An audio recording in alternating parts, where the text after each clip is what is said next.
Okay, now I hit that and I say live on Facebook. Yeah, and then Next. your page. Oh, I forgot to, it's a good thing I reminded you, share on page you manage. Yes. Oh God, why do people say there's a male ego? There's no such thing as a male ego. What?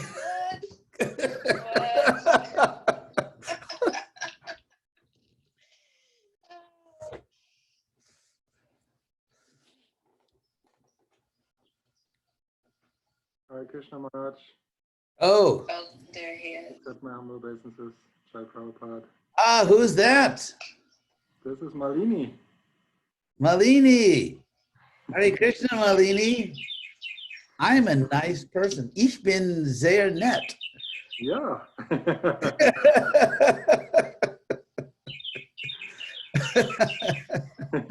How are you, Maharaj? Very well, very well. We're going to start very soon, aren't we? Yeah, in a moment, I think. Thank you very much for joining and giving our community here a chance to hear from you. We are very grateful. Oh, it's a pleasure. Wonderful. Gern, ich mag es gern. To let you know, usually what we do is that at the end of the class, we give devotees a chance to ask some questions. Oh yeah, of course, of course. And in order to have this a little bit more peaceful for you, we usually ask devotees to post their questions in the chat so that you can filter maybe or decide which questions to answer. Or... Yeah, I usually answer all questions unless they're really unusual. Let's see, chat. Oh, I see. I see. There's a chat here. Okay, good. Yeah. So maybe if you announce it before you start or at the end of the class, that those who like to ask questions to post them in the chat. Yeah, die Frage.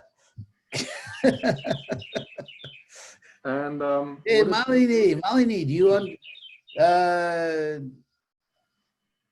Es möchte dir die Klasse geben? Du kannst die Klasse geben. Yeah, all she can say is Haribol. I think that covers it.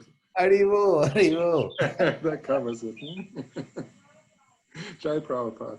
Okay, so I'm gonna try to go live on Facebook now, and then we'll start. Okay. Wonderful, and I will record it here if that's okay for you. Oh yeah, sure. Great, thank you. Bis bald.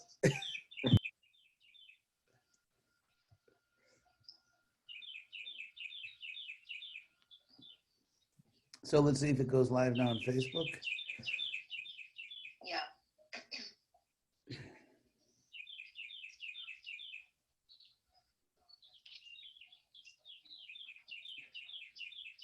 So, are we live on Facebook? Let's see. Yes, you are. Thank you.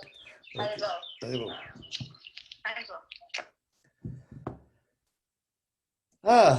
Hare Krishna.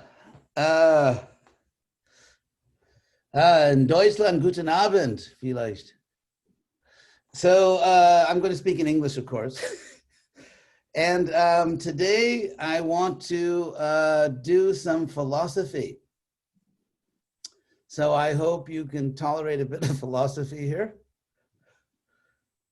And so what I'd like to do is, well, let's say Prabhupada, of course, taught us that we should have philosophy and religion together. And that is not exactly the same thing as philosophy and doctrine. I mean, every religion has a doctrine. Every religion has, you could say, a dogma. And as we know, even among, let's say, faithful Gaudiya Vaishnavas, or let's just say among Vaishnavas, Gaudiya Vaishnavas, sometimes people make philosophical mistakes. And sometimes Prabhupada had to correct them, and sometimes they are not corrected, and then they become a schism or what we call a deviant idea. And so, but when Prabhupada talks about religion and philosophy together, if you read what he meant by that, it actually refers to, or Prabhupada is talking about, an ability to be rational, an ability to use human reason effectively, and to come to logical, reasonable conclusions. And so I'm going to use my very mediocre Apple dictionary here. And so to be reasonable, or let's say to be rational, I'll give you a little definition, means something is rational if it is based on or in accordance with reason or logic. So what Prabhupada had in mind is we should actually know, we should have the ability to do philosophy, to be reasonable. If someone gives us an argument, we don't simply say no because that's not what it says in the Bhagavad Gita.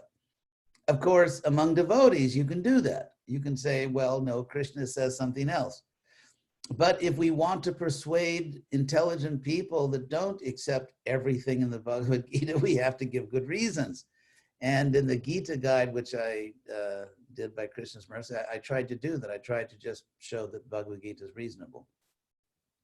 So anyway, there are many reasons why we should be reasonable so that we understand correctly our own philosophy. We don't hold views that are illogical or contradictory, so that we can persuade other intelligent people, so that we can, in a sense, protect sincere people from bad materialistic arguments, or because materialistic arguments usually are categorically bad, and I'll explain that philosophically, what I mean by that.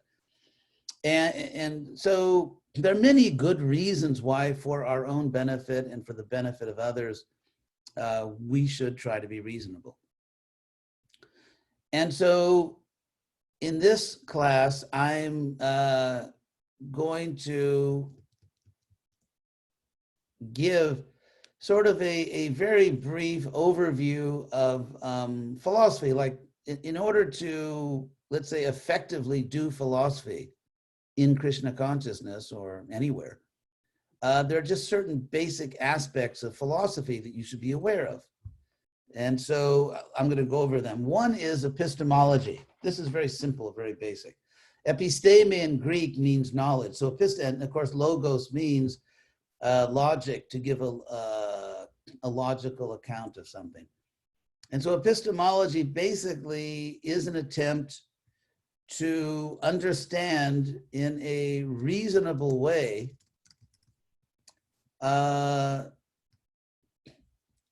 how we know things. Sometimes we have mere opinions. Plato talks about this. He talks about his divided line. Sometimes we just have opinions. They may not be correct, or they may only be partially correct. And sometimes we may actually know something. So what's the difference? Under what conditions are we justified to say that I do not merely believe this, I actually know it? This is not simply my opinion, it is a fact. What has to be true? What conditions have to exist in order for us to reasonably say this is knowledge, or to reasonably say what you are saying is not reasonable, it's not a fact, it is merely your opinion or your belief?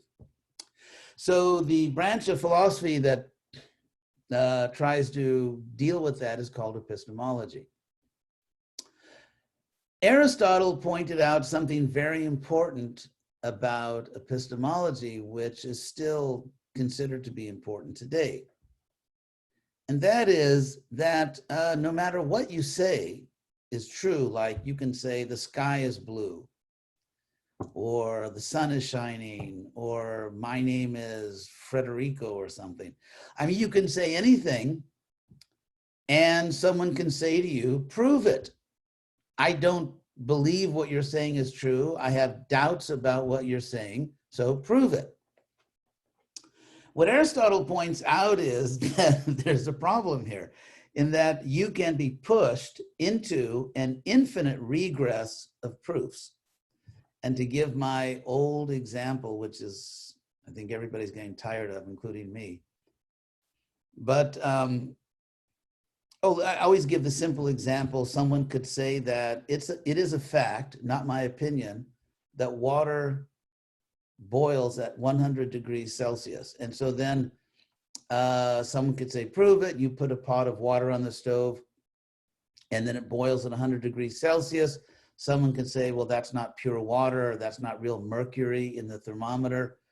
And so then you have to test the water, but then you have to test the water testing chemicals. Or for example, I could say my name is, I don't know, my legal name is Howard. Somehow my parents thought that would be a good name for me. So my legal name is Howard. So someone could say, I don't believe that's your legal name. So I could say, well, here's my birth certificate. And they could say, well, that's not a real birth certificate. I think that's a forgery. So then I could say, okay, well, I can get another document certifying that this is a legal birth certificate. And then they could say, well, I don't believe that document. Well, okay, we'll go down to a government office. And then the person could say, well, I think you just kidnapped the real government workers and put some of your friends in there in the office and told them what to say.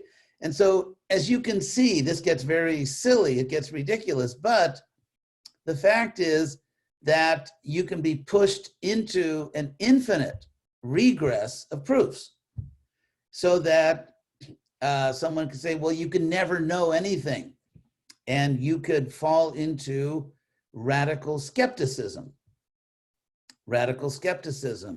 and you could deny the possibility of knowledge. Of course, that would be hypocritical, because you would be claiming that you know that we cannot know.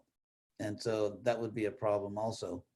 Or you can say, well, maybe we know and maybe we don't know.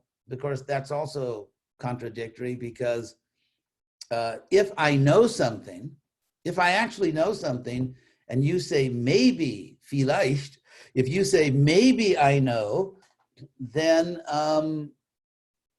you're claiming something to be true, which isn't true. So there are serious logical problems with radical skepticism. But for now, I'll simply focus on the point that how do I escape? How do I escape an infinite regress of proofs? So Aristotle gives a little solution, and he says that in order to escape an infinite regress of proofs, you must affirm sincerely, not just as a trick, but you have to claim sincerely that there is a fact in the world which is self-evident. Self-evident, that means it proves itself. Interestingly, Aristotle gives this argument, and the same argument is given by Lord Chaitanya, which I find interesting. If you look at Lord Chaitanya's debates with Prakashananda and Sarvabhauma, Lord Chaitanya actually gives this argument. He says that Veda, in this case, he says Veda, meaning Krishna conscious knowledge, is self-evident. To give an example, let's say the sun is shining. Actually, I'm in California and the sun is shining. So now, if someone says to me, prove the sun is shining, I could say, okay, I'll send you a picture of California, or if you are in the same place as me, let's walk outside. Now, if the person says that, okay, we are outside and I don't see the sun shining. Now, at that point, let's say, for the purpose of this discussion, the sun is actually shining, and almost everyone sees that. So if someone says, I don't believe it, you can't prove it to me, there are three logical possibilities. Number one, the person is lying. The person knows the sun is shining, but for some reason is saying it's not. That could be for the purpose of a joke, or for the purpose of, I don't know, some purpose. So first possibility is the person is lying. The second possibility is the person is crazy. And the third possibility is that the person simply has a defective body and they cannot physically see the sun. Some type of vision problem. so they can't see the sun. But if the sun is shining and everyone, or almost everyone, sees the sun is shining and someone says prove it, no one is going to take that person seriously unless they think, well, this person seriously needs medical care, either psychological or physical. But no one is going to feel a burden that I have to prove that the sun is shining because everyone knows it. It's self-evident. It's self-evident. Now, to give another example of something being self-evident, let's say, for example, that you want to be a material scientist in the sense of being a scientist of the physical world. Now, you can only do real science if there's a real physical world. If there's not a real physical world, then you are not doing real science. I think that's pretty obvious, isn't it? So then the question is, how will you prove that there is a real physical world? The first person that brought up this interesting possibility is, well, the first person that we know about in this present Yuga cycle or whatever, the first person was the French philosopher Descartes. And Descartes gave an example. He said, what if you believe right now that you are in Germany or Israel or Coronado, California, honk if you're in Coronado, California. Anyway, so what if you think that you are in a particular place, but in fact, you are a brain in a laboratory? What if you're a brain in a laboratory right now? And, or the modern thing, they say a brain in a vat, which would be ein Gehirn in einem Bottich. So, or in einem Labor. In German. So how can you prove that you're not? How will you prove that right now you are not a, oh, by the way, don't get worried. I don't really believe this. This is just a logical example. So I don't want to throw anyone into an existential crisis here. So, but imagine if someone asked you to prove that you are not right now a brain in a laboratory. What will you do? What will you do? Or here's another example. Let's say you are sleeping and then you wake up. And when you wake up, as we always do, we make a decision. We make a conscious decision that my waking consciousness is more real, ontologically more real. It exists at a higher level than the world I perceived in my dream. In fact, we conclude that in my dream, I was just experiencing the contents of my mind. I was not seeing, quote unquote, the real world. Now, how can you prove that? How are you going to prove? Because first of all, you no longer have access to your dream. Once you wake up, the dream is gone. You cannot recover it. And so how could you even begin to prove that your waking consciousness really is more ontologically real? It exists in a higher sense than your dream. Now, the point is, we don't try to prove that when we wake up, we really woke up.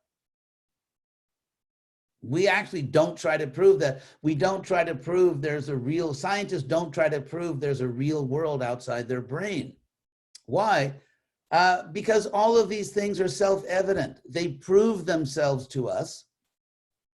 And if something proves itself, you do not have to bring in an extrinsic, an outside proof, and therefore you cannot be pushed into an infinite regress of proofs.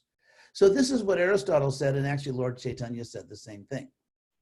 Now, the point that I want to make here is that we can prove by this means that actually we live in a bi-dimensional universe. that the universe that we live in actually has two fundamental dimensions. And we can prove this by showing that it's self-evident, that it is self-evident that the universe is bidimensional. And these two dimensions, I'm going to use a terminology which came out of the school of Aristotle. And that is physics. And by physics, we mean just all of the sciences that study the physical world. It can be geology, it can be physics, chemistry, biology, not astrology. That's the only ology that, you know, they don't accept as a science. But anyway, so if we look at all of the material sciences, anyway, we find that actually that some of the most important facts in the world,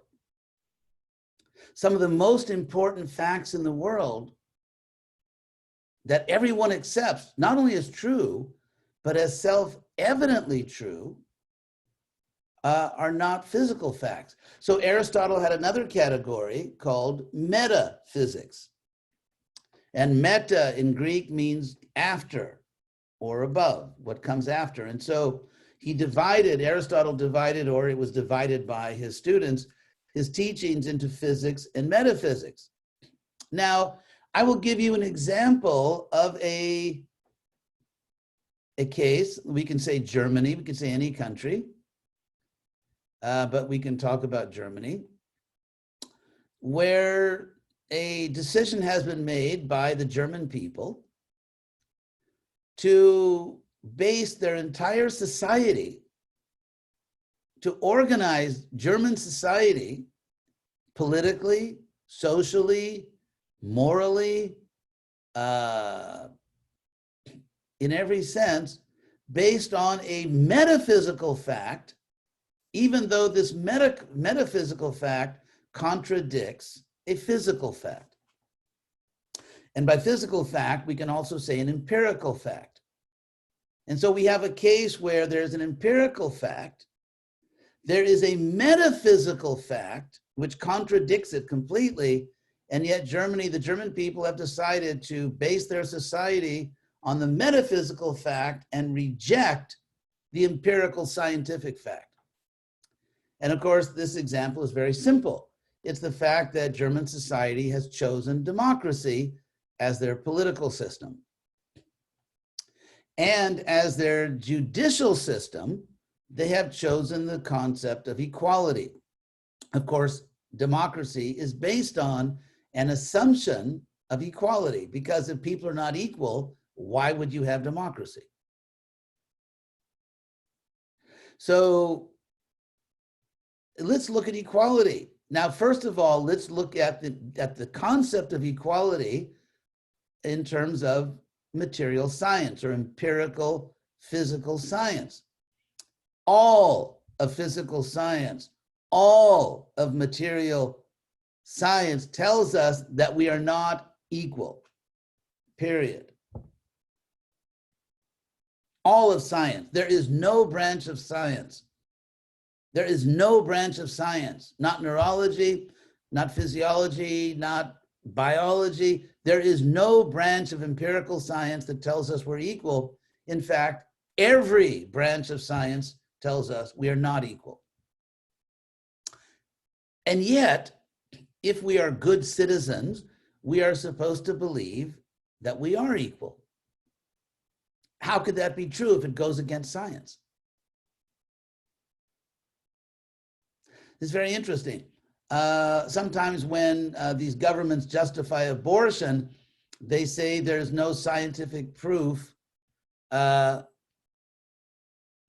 Oops, what just happened? Someone just, anyway. Someone could say there's no scientific proof that there is a soul inside the womb, or that there's a living, but then again, there's no scientific proof for equality. This just shows that all around the world, the judicial system is remarkably stupid about these things. But so how do we know that we're equal? We are not equal in terms of our athletic ability, in terms of our mathematical ability, artistic ability, in terms of our emotional IQ. Some people are nice and some people are not nice. So in every possible way, and yet we claim this is so there are two possibilities.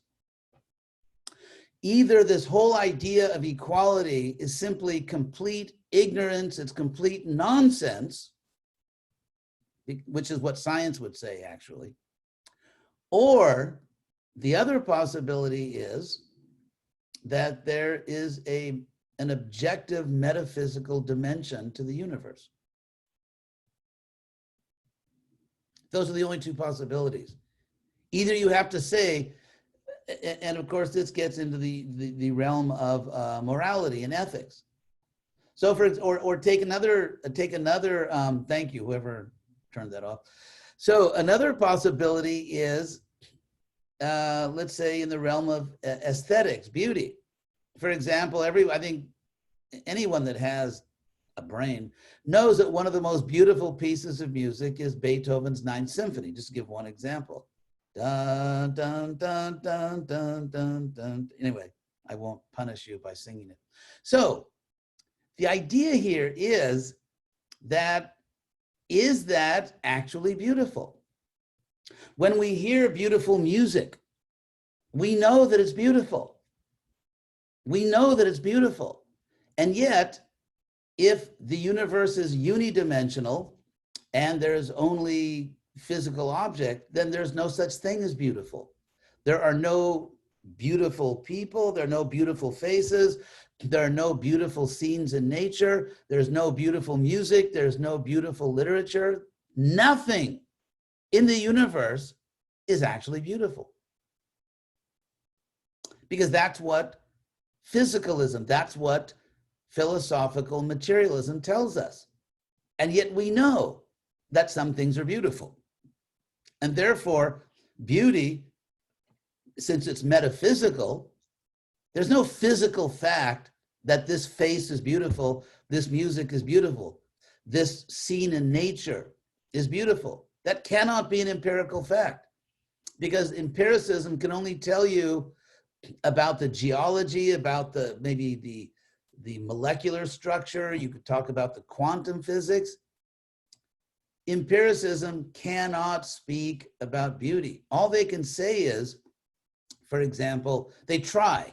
They say, for example, okay, if we look at faces that many people consider beautiful, we can study the proportions, and are there certain mathematical formulas that when a face has certain things that, but all they can tell us is that, let's say we find certain faces beautiful. There are certain faces in the world that almost everybody on earth thinks are beautiful. So there is very, very, very wide agreement on certain things. There are certain scenes in nature that almost everybody in the world would agree they're beautiful, and so on. So we have this whole area of aesthetics. So if there is a real thing called beauty, then we live in a bidimensional universe. There's also, we've talked about ethics, about equality, but consider, for example, a moral law that almost everybody would agree is objectively true. For example, that it is evil, it is morally wrong to kill an innocent person. Killing an innocent person is immoral. I mean, practically every sane human being that's not everyone that's not insane, anyone that's not a complete sociopath would agree with that. But now, if the only objective truth in the universe is empirical, is physical, then you cannot say it is morally wrong to kill an innocent person or to kill millions of innocent persons, because there's no such thing as moral and immoral. When you say that something is morally good or bad, you are not talking about anything that actually exists in the world. You are simply talking about your own psychology. You are only telling us about your own feelings, not about any objective moral truth that is outside of your own emotions. Now, here we get to the point of epistemology and self-evidence. If we think about someone, let's say some horrible act, goes into a school and starts killing children, my point is we know that that is evil, bad. We know that that is immoral as clearly and as deeply as we know that there is a real world. In other words, this is called an epistemology foundationalism. And this is basically what Aristotle was talking about. So if you want to build a system of knowledge, or if you want to say, I know that this is true, for example, if there's a real world. And I also claim to know that in the world, there are certain laws of nature. These laws are consistent. Therefore, you can have science, because if the laws of nature changed every 2 minutes, you couldn't have science, unless, of course, the changes were regular and mathematically you could calculate them. But anyway, so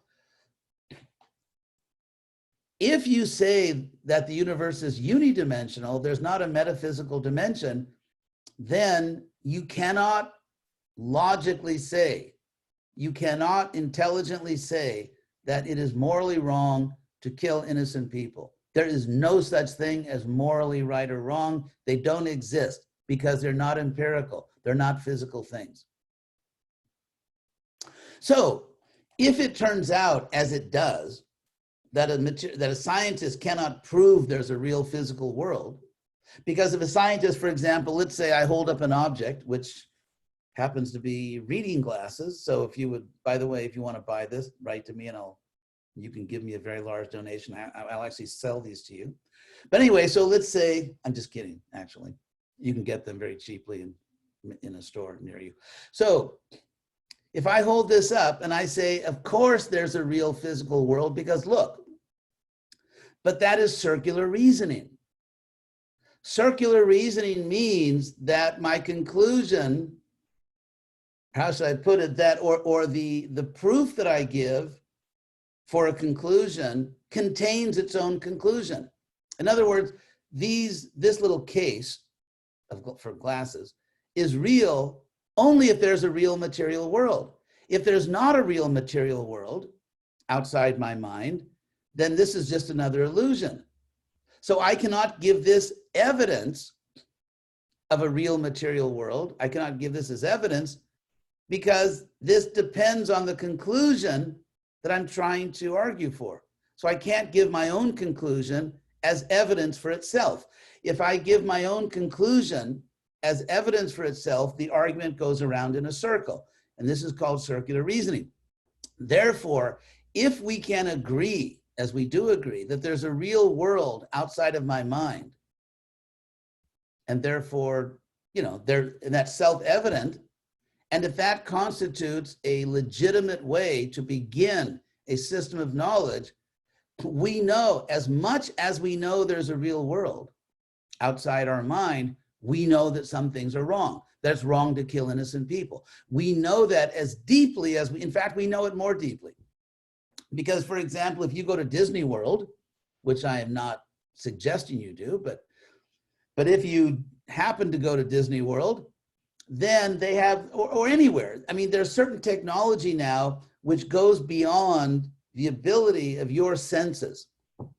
In other words, virtual reality. There are virtual reality environments that science can create that you cannot detect. You cannot, I'll give you an example, computer graphics in movie making. Let's say, for example, they're making a movie and they actually take a car, an automobile, and they push it off a cliff, and the car falls and crashes down on the rocks below. Or let's say they do that digitally. You cannot tell the difference. If I showed you two movies, one movie, it's digital graphics, the other movie, they actually use real objects, you can't tell the difference. Or sometimes people have hallucinations, or they have dreams, and you don't know it's a dream until you wake up. Or however, so even saying that we know there's a real world, sometimes we make mistakes about this.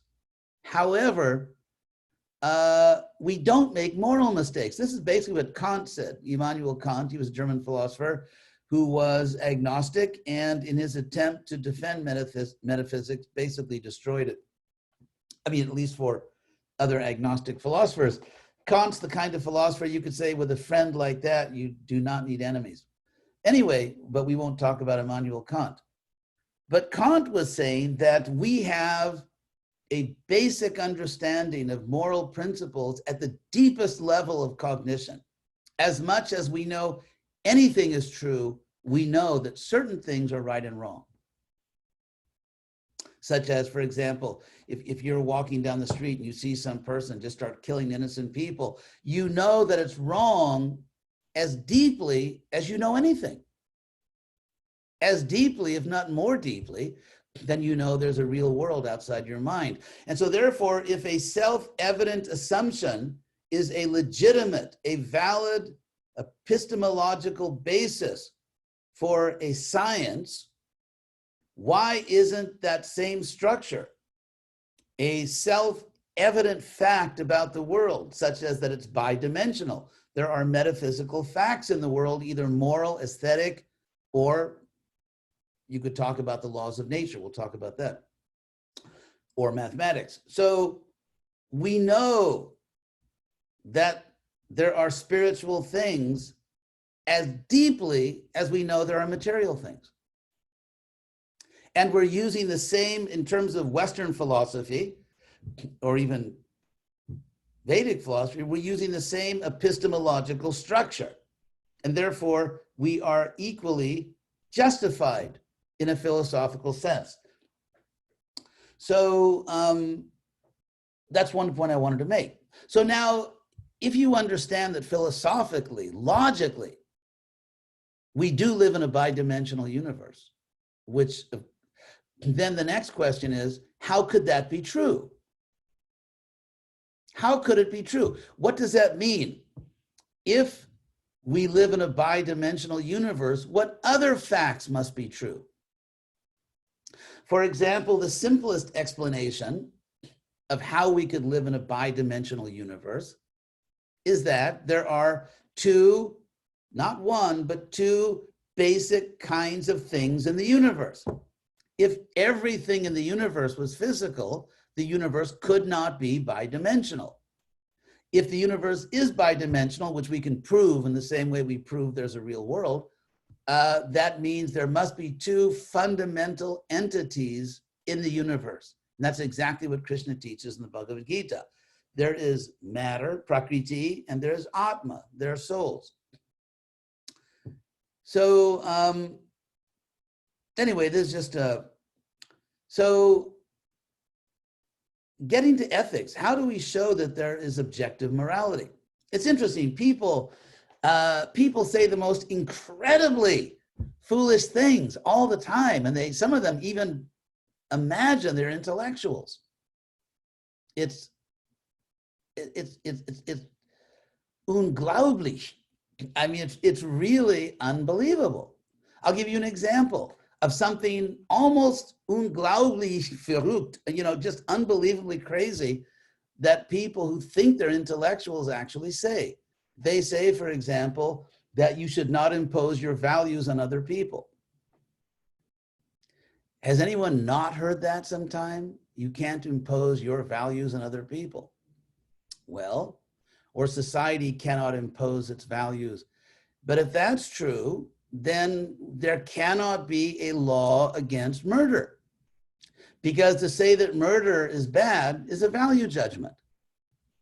To say that rape is bad is a value judgment. I think they're obviously correct value judgments, but nonetheless, they are value judgments. Or to say, for example, that, if you put a stop sign in the street, let's say you live in a little town and you really enjoy living in that town because there are no traffic lights and you are free just to go wherever you want. but let's say the town grows and now there's more traffic, and so you need a traffic light. That's a value judgment. Putting up a stop sign is the imposition of a value judgment. It's the dichotomy between security and freedom. If you put up a stop sign in your village, there's more security, but there's less freedom. If you don't put the stop sign, there's more freedom, but less security. Freedom and security are values. And so when you put up a stop sign, it's a value judgment. There are some barbarian societies. In fact, there are animal societies. If you study animal behavior, non-human animal behavior, you will see that rape is completely normal. That's what people do. Well, among some species of life, females rape males. Among some species, males rape females. And you could say among some species, sex is consensual, both people agree, but I don't know if that's true in most species. In many, many, many, many species of life, whoever is more powerful forces another person to submit to a sexual act. So someone could say rape is natural. Someone could give that argument. If someone says, we're animals, I'm just an animal. Okay, you probably are. So, especially you. But if you're an animal, then why should society impose some value such as that you cannot rape someone? That's a value judgment. You're imposing a value judgment. So if we don't have So not imposing value judgments simply means, but it's actually logically impossible not to impose a value judgment. For example, let's say someone goes to your house and steals some money from your house. Why? Because they have a weird value system in which it's okay to steal. So they are imposing their values on you. So you could say, well, no, there should be a law against stealing and the police should be careful to make sure that I'm safe. But then you're imposing another value judgment. Or let's say you are an anarchist. Let's say you believe in anarchy. From the Greek, arche. Arche in Greek means a governing principle. So anarche means no governing principle. But as we know, since human beings have many desires, lust, greed, human beings are anyway, it's a weird species. So even if you declare anarchy, we're not going to impose any values, there will be no government, then individuals will impose their values. Individuals will steal from other people, they will rape other people, they will kill other people, they will even discover the remarkable fact that if we form a group, a gang, we actually are more powerful. We can rape more people. Like if all of us individually steal and murder and rape, that will not be as efficient if we form a society for killing, raping, and murdering. So if we form a little group, we can actually be more efficient. In other words, there is no such thing. It is logically impossible, given human nature, given the reality of human psychology, it is logically impossible that there not be an imposition of values. Logically impossible means it's like there can't be a square circle. There's no such thing as a square circle. If I say, for example, I went to Germany and I was walking in a forest and I saw a unicorn. And someone says, no, are you joking? Are you crazy? No, there are no unicorns in Germany. And I say, yes, it was in that forest. So now we can all go and investigate. We can make an empirical investigation. And if we search everywhere, we can say that, in fact, there is no unicorn in this forest. But if I say that I saw a square circle in a forest, You don't have to go look for it because that's logically impossible. If you know what the word square means and what the word circle means, that's all you need to know. You can look in the dictionary and understand that there is no square circle in that forest. So it's a logical fact, it's not an empirical fact. Now, if I say that you cannot have a human community that does not impose values, or there cannot be such a thing as a group of human beings where someone is not imposing their values on other people, you could say, okay, we have to study that empirically. All right, you can study it empirically. However, the empirical studies have already been done. We know 1,000 times more than we need to know about human behavior and psychology to know that it is absolutely impossible to have a group of people where no one imposes their values. Even if you say, okay, we're a liberal community, no one should impose their values, but you just imposed your values because it is a value not to impose values. So even when you say don't impose your values, you just did it. You just did what you said not to do. It's like never say never. So the amount of philosophical nonsense that goes on among people who believe they're intellectual is truly magnificent. So if, in any case, there are other things I'll just touch on very briefly, like, for example, another thing which is metaphysical is a law of nature. Now, take Newton, for example, Sir Isaac Newton, Bhakta Isaac. Now, Newton discovered the law of gravity, but then Newton, and what Newton said about this in another book he wrote is that why do material things behave in this way? Why is it a fact that if you have any material object, a planet or a bottle of milk, why is it that every material object exerts gravity? Obviously, a bottle of milk has much less gravity than a planet.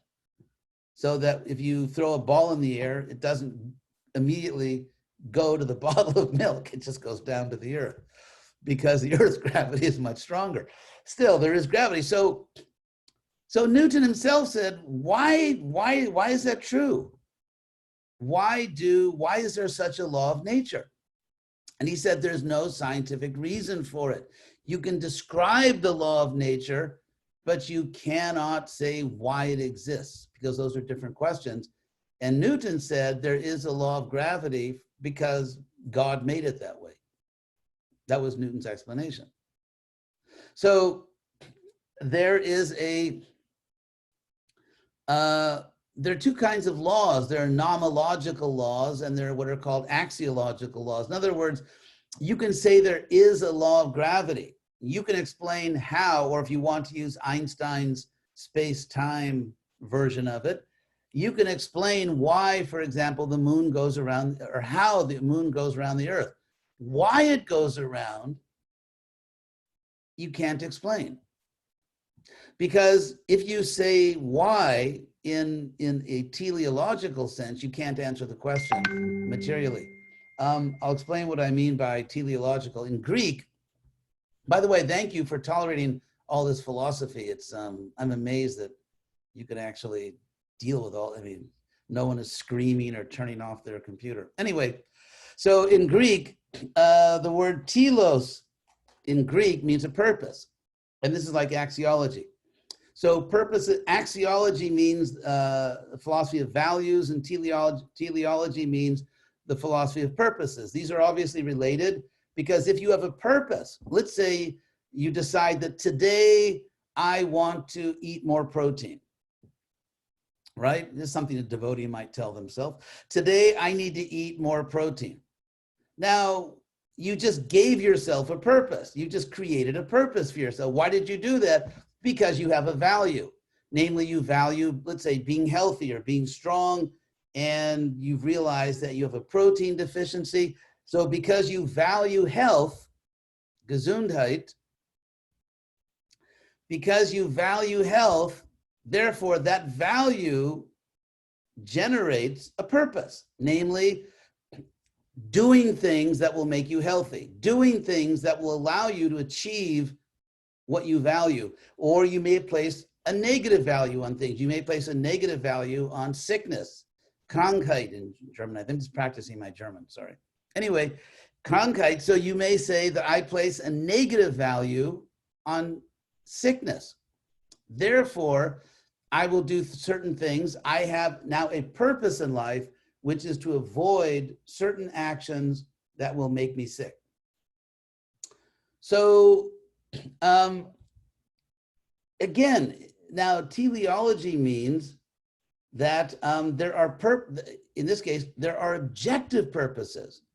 For example, let's say you ask the question, why was I born? Why was I born? If there's an objective answer, that's teleology. You actually have an objective purpose. So even if you don't understand that purpose, it's still a purpose. Let's say, for example, there's a mother and father and they have a child. Actually, that's obviously, if it's a mother and father, they must have a child. Otherwise, it wouldn't be a mother and father. So anyway, sorry about that. So let's say a mother and father, they obviously want their child to be healthy. And they think this is objective purpose. And so the child, especially an adolescent child who has not developed the frontal lobe of their brain and therefore is, highly irrational.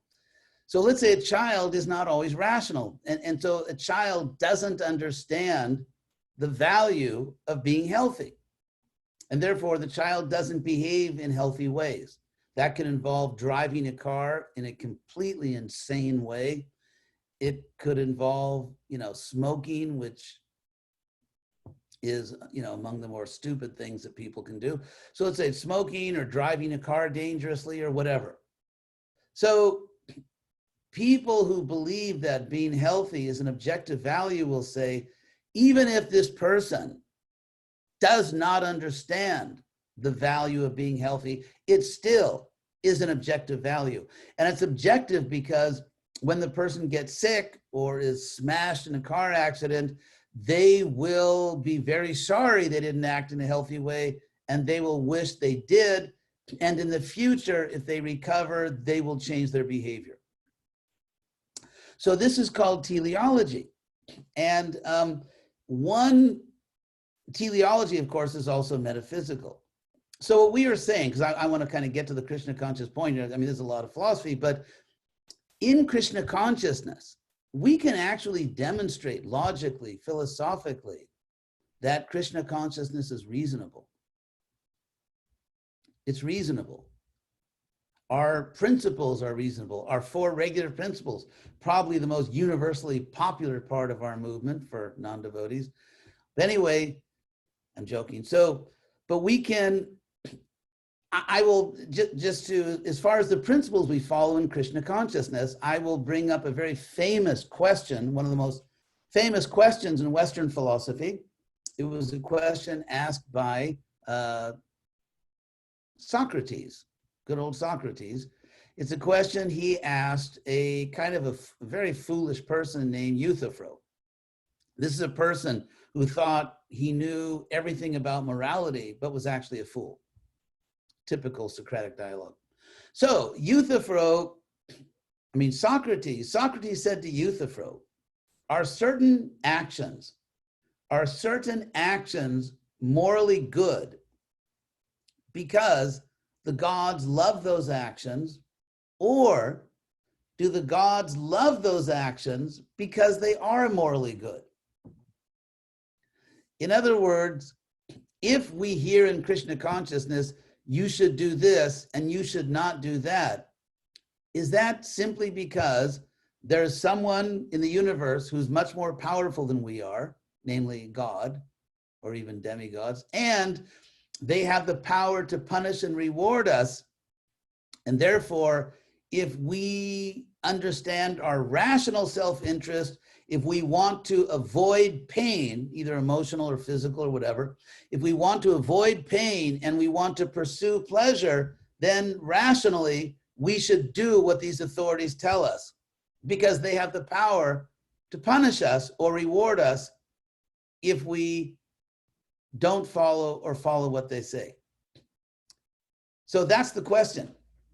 Do we have certain rules in Krishna consciousness? Are either rules, you could say moral rules like the 4 principles, or we should chant Hare Krishna, or we should think that God is blue? In other words, is God simply imposing upon us his own desires, which are not objectively good? It's just the law of the jungle. The law of the jungle, that, whoever is most powerful makes the rules. So ultimately, is religion just a very sort of sophisticated form of animal behavior, where animals try to avoid pain and pursue pleasure? Or is it the fact that Krishna is telling us to do this and don't do that because it is objectively in our own rational self-interest? If you look at the philosophical debates between Buddhism and Vaishnavism, or more broadly, Buddhism and other forms of what is now called Hinduism. Okay. Nandanitai, I think you need to put your microphone. Oh, sorry. That's okay. It happens in the best of sampradayas. So, in order for, so this is really the question. Oh, so the Buddhists gave an argument against Vaishnavism and other so-called Hindu groups that Buddhist philosophy is superior because in Buddhism, certain activities are good or bad morally because of their objective consequences, according just to the laws of nature. Whereas in Vaishnavism or other devotional groups, karma is decided just by the whims, by the caprice, or just by the selfish desires of some deity. And actually that's not true, because if you look at Bhagavad Gita, what you find is, and this is like really good news for everyone that doesn't want to have a God who has emotional problems. In the Bhagavad Gita, what we find is that Krishna does not punish people because they reject him. For example, in the Bhagavad Gita, he's not a jealous God. If you look at the results of the mode of goodness, the material mode of goodness, sattva guna, you find that people who do not worship Krishna, they're not Vaishnavas, they do not worship Krishna, but they act virtuously. They are elevated in their next life. Krishna says, urdhvam gachanti sattvasta. Those who stand in goodness are elevated. Krishna says, atra sattang nirmalatvat prakashakam. That goodness is enlightening. It's prakashakam. Krishna says that wisdom comes from goodness.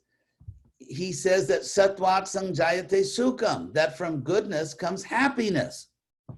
So according to Bhagavad Gita, you can be a wise, happy person who's going to be elevated without God.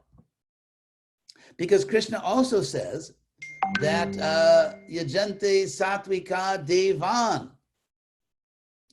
Yajante satvika devan. That those in goodness worship the demigods or the devas. They don't worship me, they worship the devas. So people that don't worship Krishna can be wise, happy, and they can be elevated. This is not a jealous God. This is not a jealous God. So anyway, I don't want to go on too long. There may be questions, but if you study everything that Krishna asks us to do or not to do, you will find it's actually rationally in our interest. It's for our own self-interest. And that is why in my own approach to Krishna consciousness, like my, the great deviation called Krishna West, I'm joking. I actually don't think it's a deviation. But the reason I did Krishna West is because I don't want to do things that are irrational. Either irrational in the sense that they're not objectively beneficial for me, or if I do something else, it won't objectively harm me, or if I have a particular purpose in my life, which is that I would personally like very much to help this planet by spreading this knowledge. And if I think that certain ways of presenting Krishna consciousness are irrational in the sense they contradict my purpose, they're working against my purpose, and there is no significant reason to keep those things, then I don't keep them. And so I can honestly say in my life that I have a good reason for everything I'm doing. I'm not really doing anything for which I don't have a good reason. And so that's my own experience, that I can be, I can practice Krishna consciousness and have a completely rational life. And I would say I cannot have a completely rational life and not practice Krishna consciousness. That it would be, in many profound ways, irrational of me not to practice Krishna consciousness. And so to me, it's just about being intelligent. I feel like that's what I'm doing to the best of my ability. Anyway, these are some of the points I wanted to make. I mean, obviously, you know me, I could talk all day, but many of you probably would find it unbearable. So at this point, if you have any questions, I think there are, I'll look in the chat. I'm going to hit the chat box and see if there are some questions here.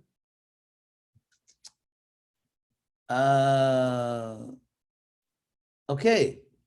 Why those values seem more acceptable for society today than the values of a personal God? Oh, that's an easy one. Because people are trapped in a historical dialectic. I'm referring here, of course, to the great German philosopher Hegel. Hegel, and who was the first one, perhaps, that took all of the resources of academic philosophy during his time and focused them on human history. And so if we, what can philosophy tell us about history? I mean, ultimately, he wanted a science of history. Because in those days, after Newton in Europe, everyone wanted a science of everything. They wanted a political science, a social science. And so Hegel said, why not a science of everything? And so in a sense, academically, you could say, or intellectually, the biggest category is history because it includes everything. It includes intellectual history, which is philosophy. And so Hegel said, why not a science of history? So anyway, he, as we say in America, gave it his best shot. And one of his real contributions was his, I would say, discovery, or understood, because I think it's true, that history tends to move dialectically. Because if we study history, we see that things change. I mean, power shifts. Power goes from one place to another place. People are born and die. And ideas change, and things change over time. Things change over time. So Hegel was saying, why? Like, what is moving these changes? Why does history change over time? And his answer was that things change over time by a dialectical process. And I'll explain this. Basically, the easiest way to, many of you already know this, the easiest way to understand this historical dialectic is that it is simply a historical pendulum effect. Galileo, apparently, good old Galileo. Actually, the real reason Galileo was put on trial was because he was unbelievably obnoxious. And if he just would have been a gentleman, he could have, because Copernicus, before Galileo, Copernicus already said that all the earth goes around the sun. So it's not that Galileo was put on trial because he said the earth goes around the sun. Copernicus already said that. He was put on trial because he was incredibly obnoxious and kept offending the Pope, was trying to be his friend. But that's another story. The scientists like this myth. They like this myth that religion is somehow the enemy of objective knowledge and science, so they don't tell the real history. But anyway, Galileo did talk about the pendulum. So a pendulum is very simple. It's the idea that an object can be at a point of equilibrium, at a point of rest, which is stable. It just stays there. But if you take a pendulum and pull it to one side, as soon as you release it, it will swing all the way to the other side because it is not, it's in tension. It's a state of tension. It's just like, for example, well, anyway, so historically, let's say, for example, you have a case where there's a society like America, where, and probably most other countries today, where a very small number of people have a very large percentage of the national wealth.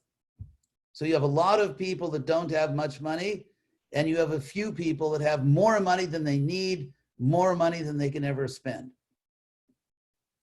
And so this creates a state, it's like a pendulum where you pull the economy to an unnatural extreme, because the people that don't have much money will be very unhappy about that fact. They will not like the fact that a few people are wasting money. They're living like pigs, and they have more money than they need.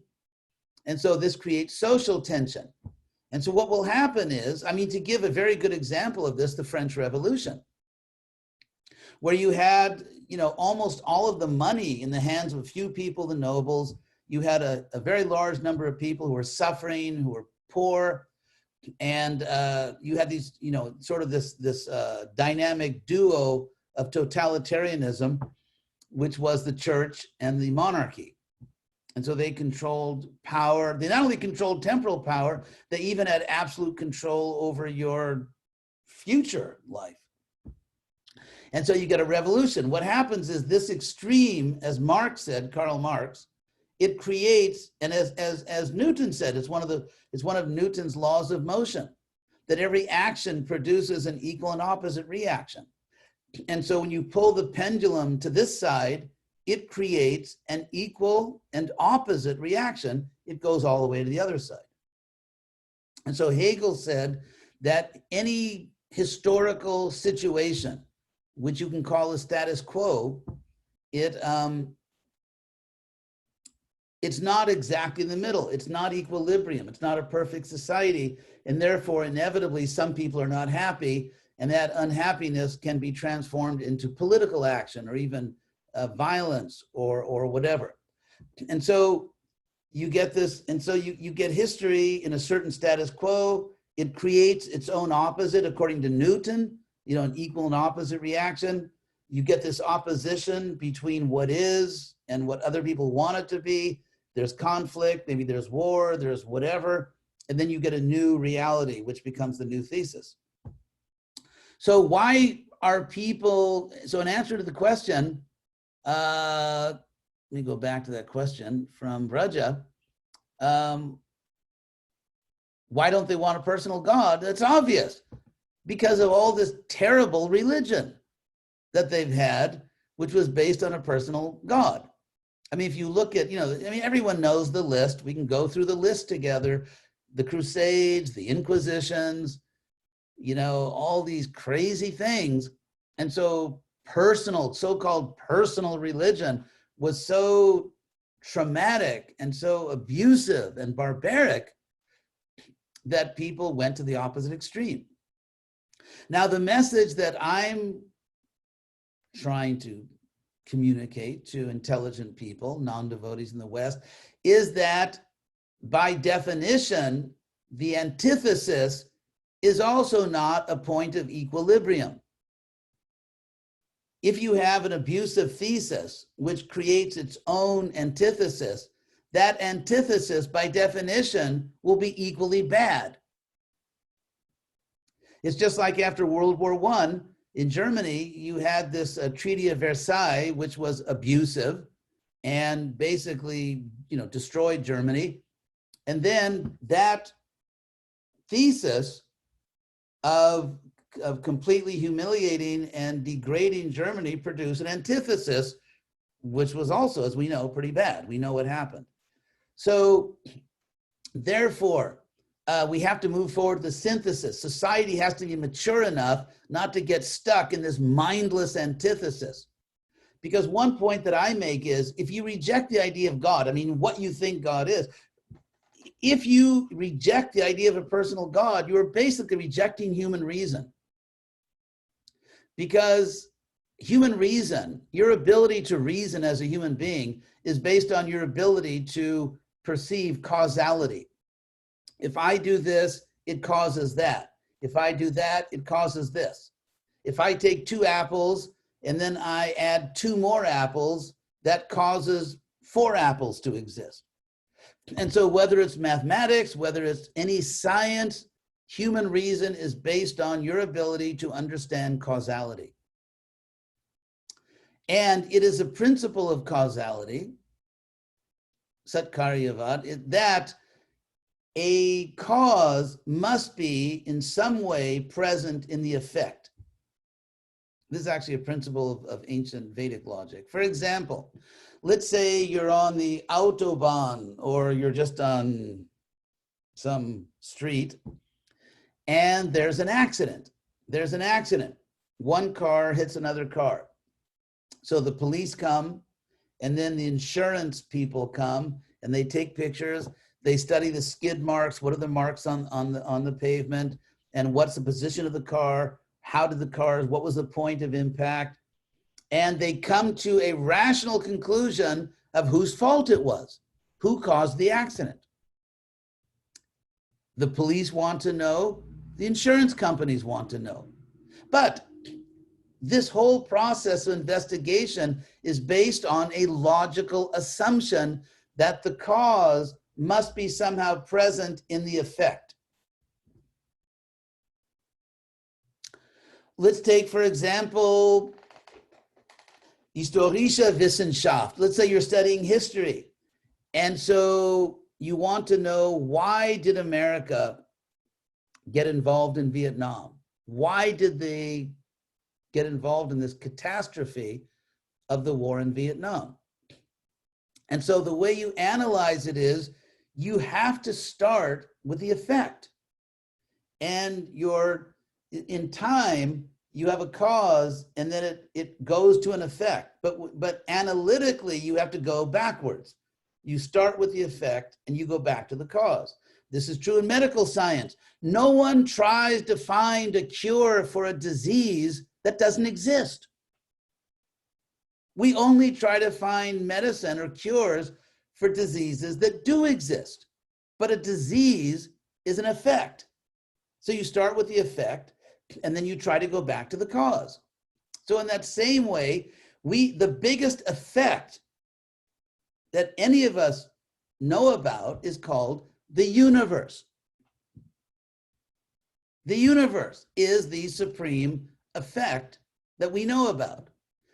And so if you want to know the cause of the universe, you have to study it and then go backwards. And what you find in the effect is that the most developed existence in the universe is consciousness, and there are higher states of consciousness.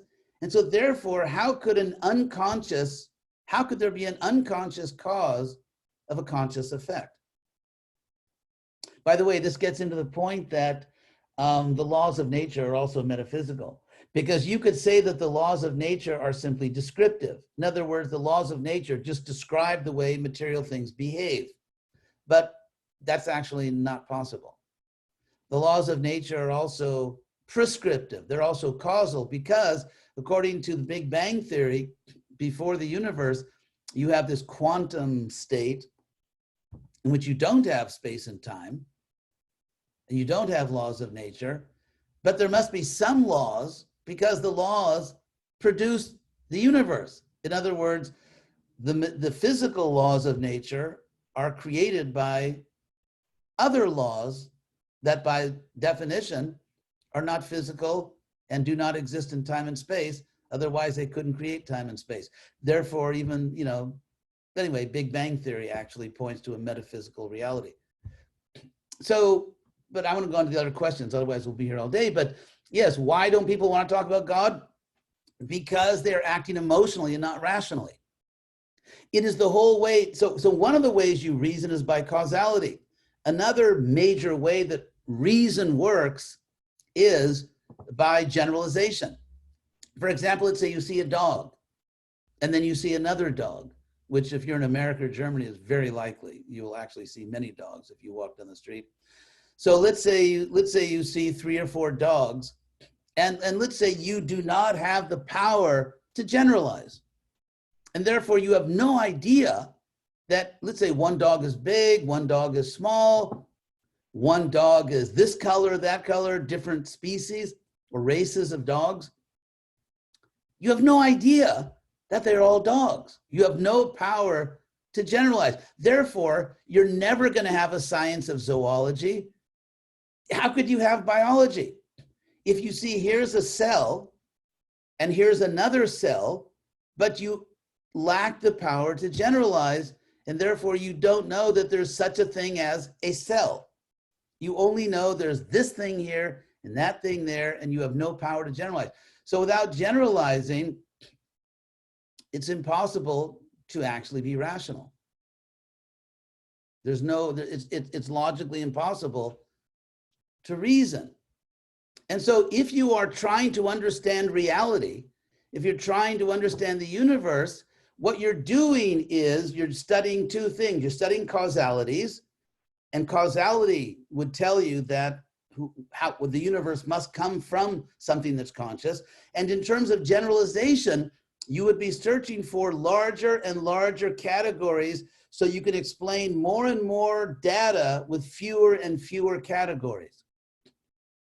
And so it's this combination of categorization and causality that ultimately makes you intelligent, not stupid. And so therefore, if by God, if we say, what does God mean philosophically? It's very simple. It just means the biggest category. It means the biggest category, a category which includes everything that is physical and metaphysical. So now if you say, I am not interested in looking for the biggest category, you can call it the absolute truth, you can call it God, you can call it whatever you want. But the moment you say, I am not interested in finding the biggest category, at that point, you no longer want to be a rational human being. You have given up, you have renounced the whole human project of being rational and not being foolish and fanatical and crazy. And so you cannot be a rational human being and not try to understand if there is a God and what God would be. Now, you may not discover it, you may be unfortunate, we would say, sorry, you got the wrong samskaras or something. So someone may not actually discover what God is, but the moment you say, I'm not looking for an absolute truth, at that point, you have renounced human reason. And so I point this out when I give talks, and I find when I speak to universities and, apparently intelligent people, everyone kind of agrees. So, and that's why if we want to present Krishna consciousness to intelligent people, we have to not only know our doctrine, which, like you can pass a Bhakti Shastri test, but we have to know philosophy if we want to present Krishna consciousness to intelligent people. So here's another question. When I give arguments to my husband, I don't know if I want to get into this. So when I give arguments to my husband about some current issue and I say, that is just logic to emphasize my point, he then replies, Lord Chaitanya said there's no such thing as logic. Really? Oh my God, no, Lord Chaitanya. Anyway, I don't want to get involved in a marriage dispute. So I'm just making a general philosophical point that is exactly the opposite of the truth. Lord Chaitanya, what Lord Chaitanya rejected is that logic by itself can take you to the truth. But if you are trying to be logical about basic information given by Krishna, then you have to do that. Otherwise, Prabhupada said you're either a fanatic or you're a sentimentalist. So if you want to be a fanatic or sentimentalist, raise your hand. Well, no one's raising their hand. Okay.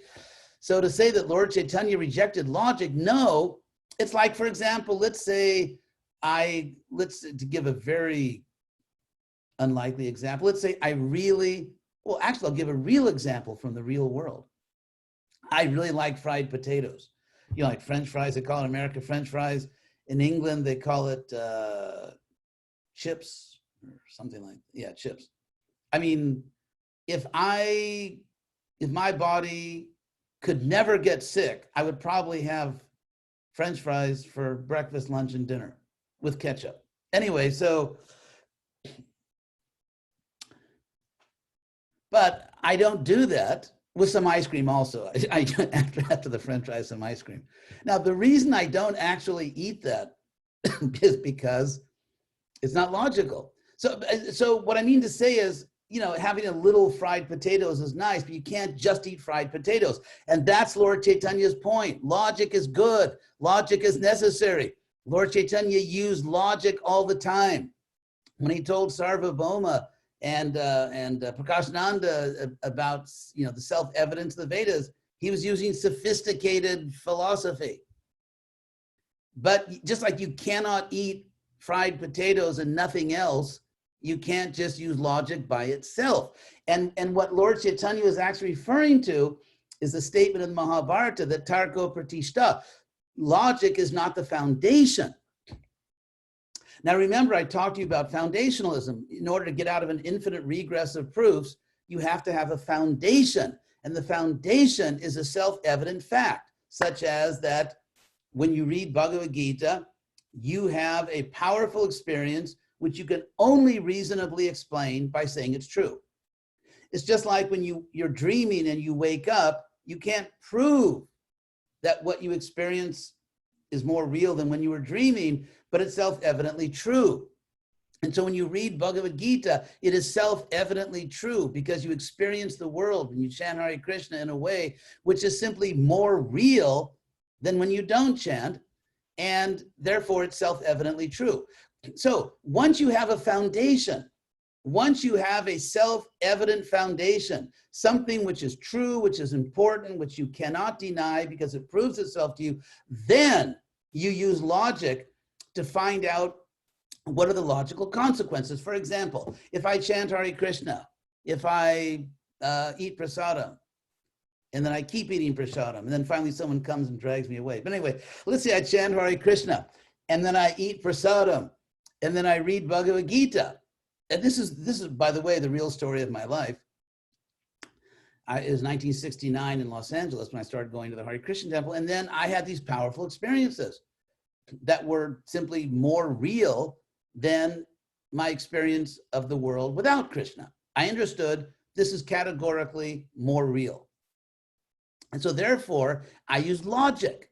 My logic was, well, if this is more real, and if I care about reality, then logically, oh my God, I have to join the Hare Krishna movement. So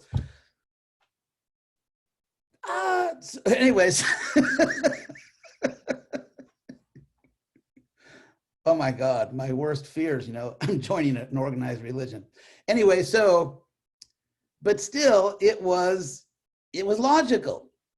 So, you know, what I would say to this devotee, to your husband, and I hope he doesn't, you know, hope he's not unhappy that I said this, is that if we had no logic, you wouldn't stay in the Hare Krishna movement. Not only join, but if you say, okay, I'm going to keep chanting Hare Krishna, that's logic. That is logic.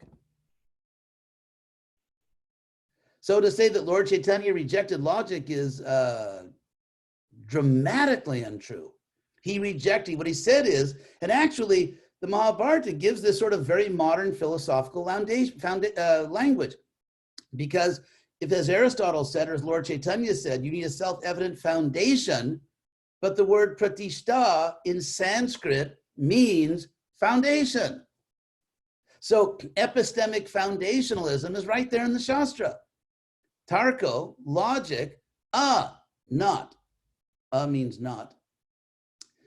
Tarko apratishta. Tarka is not an epistemological foundation.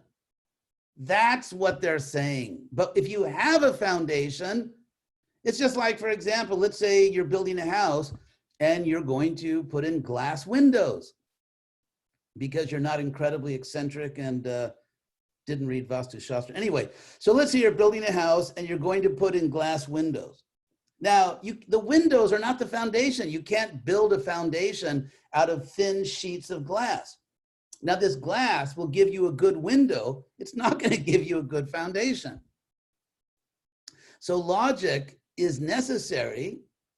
You can't even, otherwise, why would you chant Hare Krishna? Why would you do anything? Why would you, when you get out of bed in the morning, assuming that, you know, you do get out of bed in the morning, when you get out of bed in the morning, you do so because it's logical to get out of bed based on the purposes you have in life, what you value.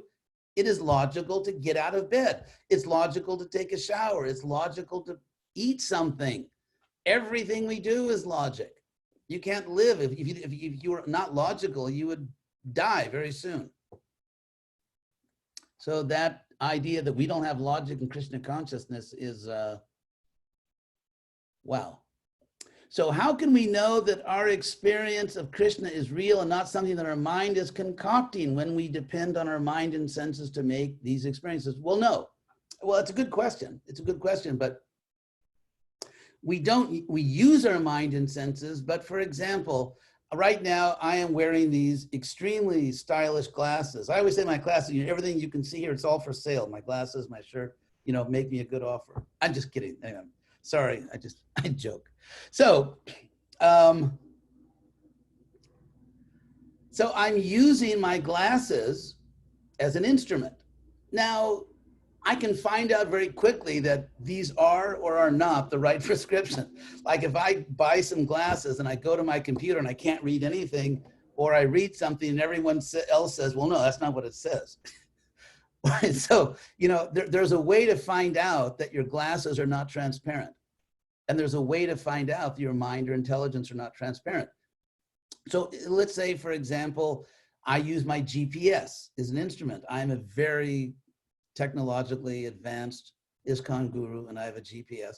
So let's say I use my GPS and it tells me that I should turn on this street and I do turn on that street and then it says you'll arrive in 5 minutes and I, you know, more or less 5 minutes, then I trust it. So there's a way to find out if your experience of Krishna consciousness is real or not.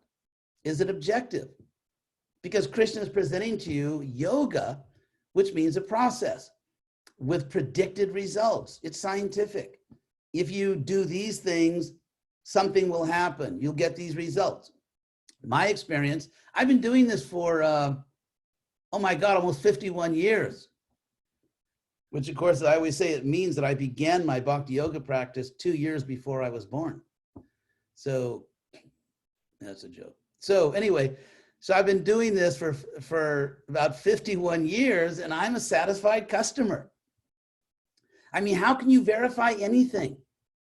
If you're in a building and you see a door, maybe it's not a door, maybe you're like in some Bourne movie or something, you know, maybe it's not really a door. The CIA put some crazy thing in there, it's a trap. So you open it. If it opens and outside there's the world, then you know it's a real door. So how do you know Krishna consciousness is a real doorway to the absolute truth? Well, open it and look what's on the other side. Just be a rational human being. And so I have because my experience of Krishna consciousness is much more real than when I'm not. I mean, I think we all know when we're having a bad day, you know, there's a bad hair day and there's sort of a bad Mahamantra day. You know, when we're having a bad Krishna conscious day, we know it and we're not happy and we're not satisfied and, you know, we're kind of crazy. So I think every mechanism, every process by which we judge illusion and reality, every power that we have as human beings to see what is objective, every power we have tells us that this is real. Krishna consciousness is real. And that's why I'm doing it. So you spoke about epistemology. What about revelation? Yay, every religion has their holy books with its revelations. Is revelation always just a matter of firm or blind faith where the only rational thinking is that revelation could be possible? Many revelations or descriptions could be seen that's a really good question. That's a really good question. Here's what I say. Here's what I say. That yes, our philosophy is absolutely that we need revelation. It's like if you want, let's say you want to be a doctor. You can't start by yourself. I'm going to reinvent everything. No, you have to accept a huge body of knowledge which is revealed to you by medical professors. But you can't reinvent the wheel. You put it into practice and see if it works or not.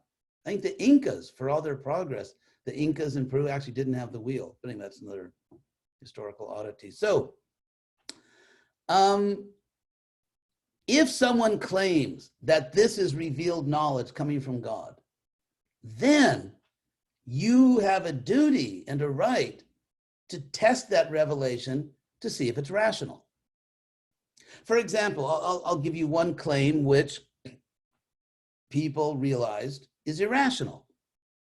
And that is, well, one obvious one is the religious revelation, so-called, of terrorists. That God revealed to me that I should go kill all these innocent people. Now, terrorists claim that they have a revelation. But if we consider that God is good and all that, then that revelation turns out to be wildly irrational. So reason cannot tell you everything, but if someone claims to have a revelation, you need to test that revelation. Just like someone revealed to me that I could not go back to Godhead unless I wear a dhoti. And that was given as a revelation. And after a while, I thought, really? And then I thought about it, and then I looked into the Bhagavatam. No, the Bhagavatam doesn't say that. And I looked into all kinds. Anyway, I looked at what Prabhupada really said, and I concluded that is not a reasonable claim. Therefore, I don't accept that as a revelation. Another revelation, which huge numbers of people in Europe decided was irrational, and other parts of the world, was the claim that Jesus is the only way to God. Something that it's very unlikely Jesus ever said, according to historical scholarship, and something which is found only in one of the Gospels, the book of John, which is considered practically by all scholars, even Christian scholars, as the least historically accurate of all the Gospels. I won't go into all that, but it's a whole academic field. Actually, a lot of the foundational work was done in Germany by German theologians. In any case, there's very powerful evidence that that's not really historically what happened. Anyway, apart from that, is it rational? Because if we want a spiritual science, we would have to say, we have to give some behavioral factors. In other words, any science, spiritual or material, has to have some claims that are observable. Like Prabhupada said, for example, that if you chant Hare Krishna, you'll be happy. That is a behavioral claim. It's a claim about a revelation. That Krishna said, chant Hare Krishna, and here is an observable behavioral confirmation of that when you chant Hare Krishna, you actually become happy if you do it right. So now, ultimately, if, let's say, a fanatical Christian, there are many Christians, by the way, that aren't fanatical, and they're very nice, intelligent people. But let's say someone is a fanatical Christian and says that this is the only way. Then, in order for that to be accepted as somehow a rational claim, there would have to be some observable evidence for it. And so we could look at people that accept Jesus, and let's say people that accept Krishna, and we could compare their behavior. Because we know from the Bible and the Bhagavad Gita, we know from all serious scriptures that if someone is actually God conscious, that should produce certain observable changes of behavior.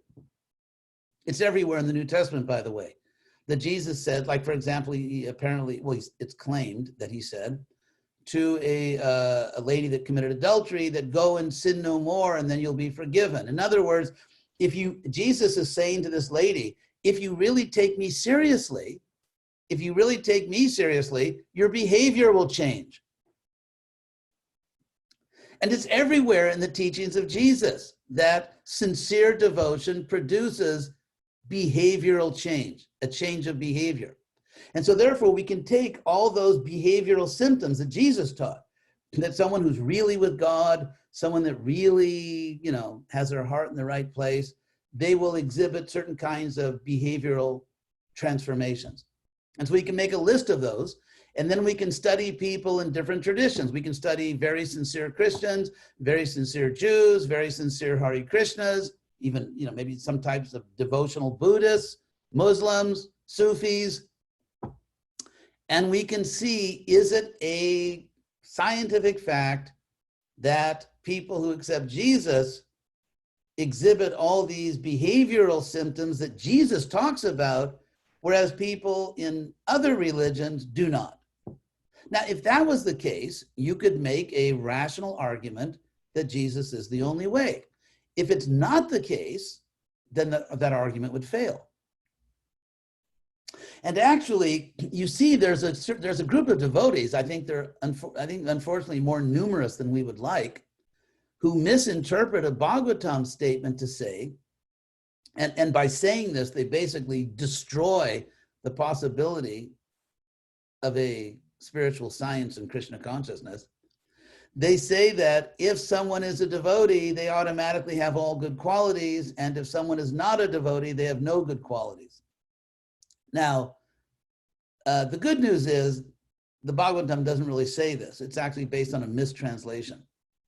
What the Bhagavatam actually says is that yasyasti bhakti or bhagavati kinchan. Anyway, what the Bhagavatam says is that if someone is a pure devotee, they will have all the godly qualities, and someone who is not devoted to the Lord cannot have all the qualities of a pure devotee. It doesn't say that all devotees have all good qualities. It doesn't say that non-devotees don't have good qualities. It just says they don't have the qualities of pure devotees. I mean, a non-devotee can still be generous, kind. You can have lots of good qualities, but not at the same level as a pure devotee. That's what the Bhagavatam actually says.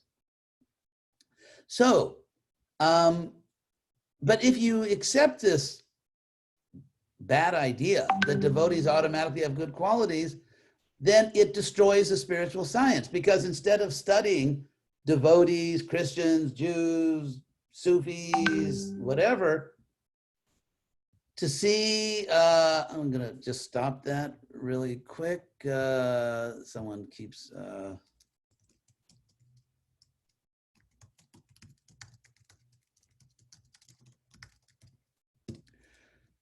then that's fanaticism. To say a devotee has all good qualities and a non-devotee has no good qualities is fanaticism. Because just because you're a non-devotee, even if you are generous and kind and all these things, and you have all these good qualities, you really don't have them. Like, what does that mean? And if you're a devotee and you're actually, with all due respect, a real, can't use the word here on public media, but anyway, there are words we all know. Let's say someone is, superficially a devotee, but really is not a nice person. There are devotees who are very strict devotees, but they are definitely not nice people. And they offend other people, they insult other people, they're just not nice people, but they may follow all these rules.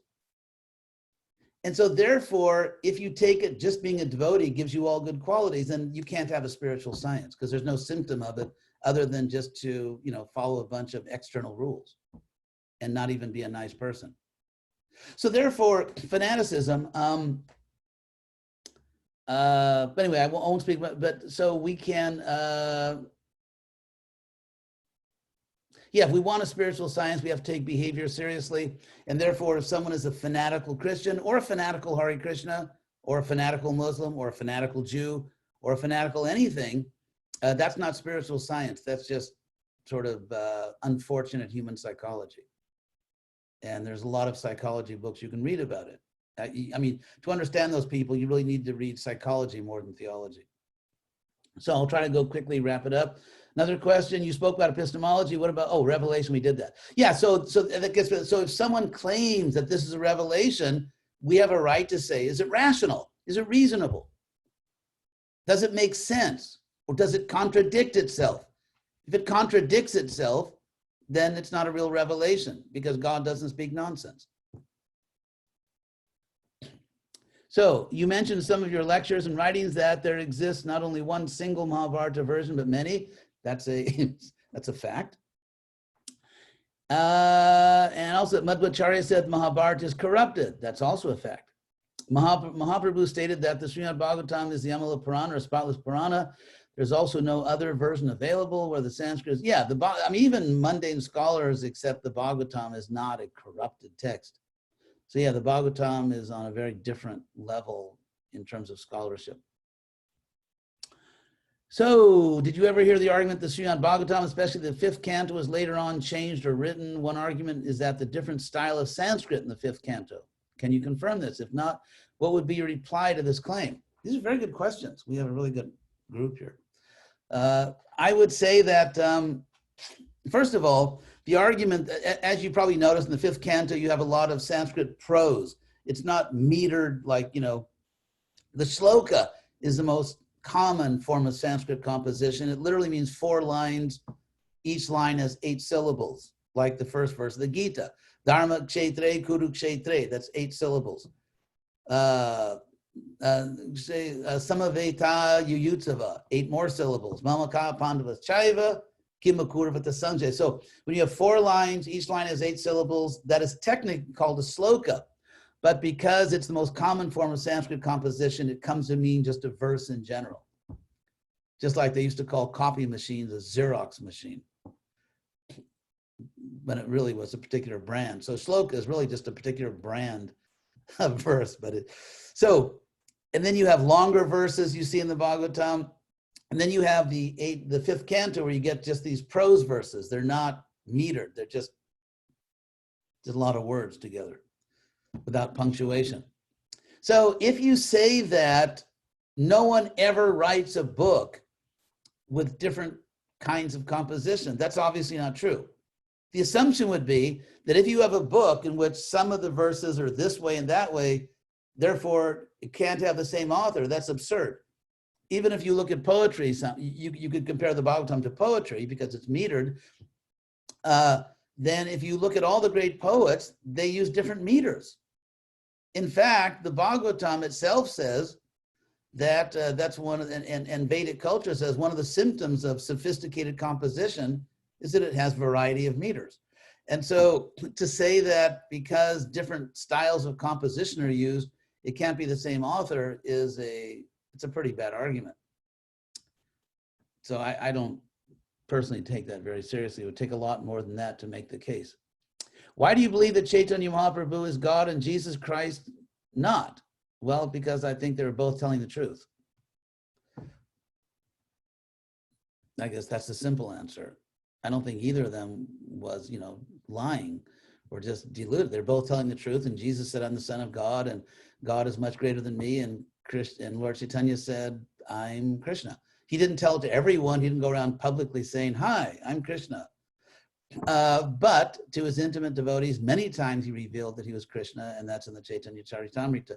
Another point is, first of all, I believe it because I think they're both telling the truth. And secondly, because Lord Chaitanya acted by the amount of knowledge he gave and the level of ecstasy, just what he presented. I mean, Jesus himself said many times, oh my God, look at this audience I've got. I mean, he was not thrilled by his audience.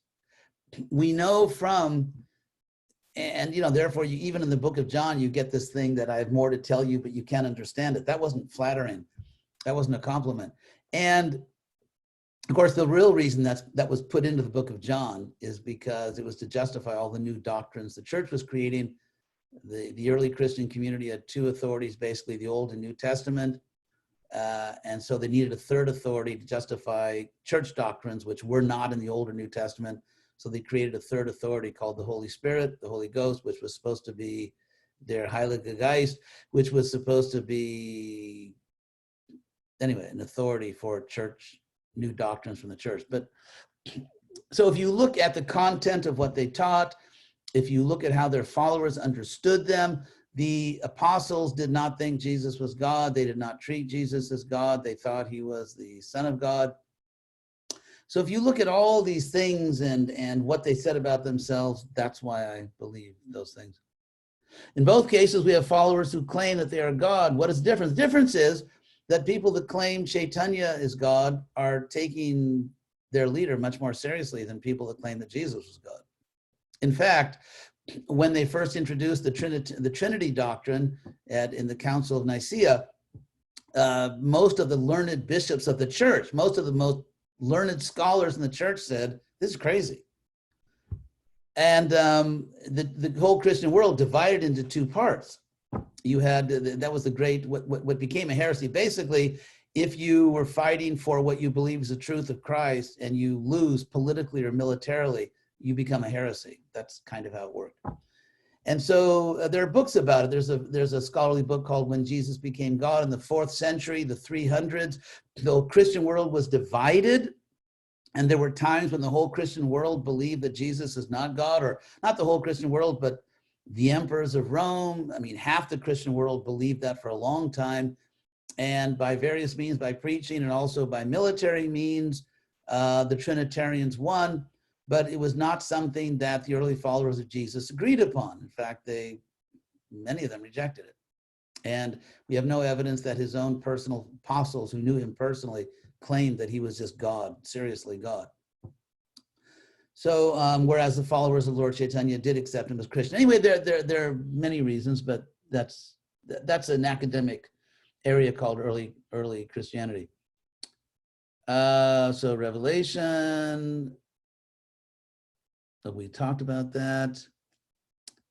I sometimes meet Christians who abandon their belief in God because why are so many children starving to death? Why is there war? Okay, that's called theodicy in philosophy. If there's a loving God, how do you answer that? Yeah, there's obviously an answer. The problem, that's called theodicy, from the Greek words meaning the justice of God. Does God enforce justice in the world? In other words, oh, someone unmuted their microphone, so if you can figure out who you are, please mute your microphone. Thank you. Okay, we should all chip in and get poor Ananda Nitai a new computer. But anyway, just joking. So that's called theodicy. Is God just? Because the argument is very simple.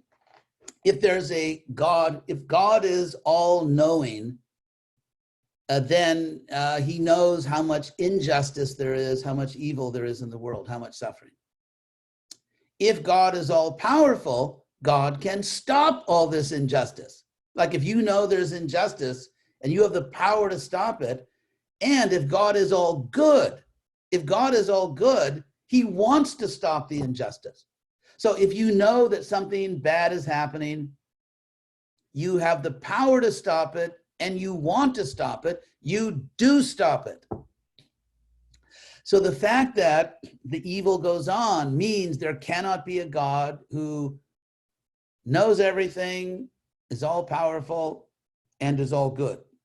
Now, that of course has been proven philosophically, even to the satisfaction of atheist philosophers, it's a bad argument. Because philosophically, just in terms of academic philosophy, the argument doesn't work. And, oh, this is my doctor telling me the class is going on too long. Okay, so my dear doctor disciple, I'll stop very soon. She's really a great devotee, but it's tough love. She's in Israel.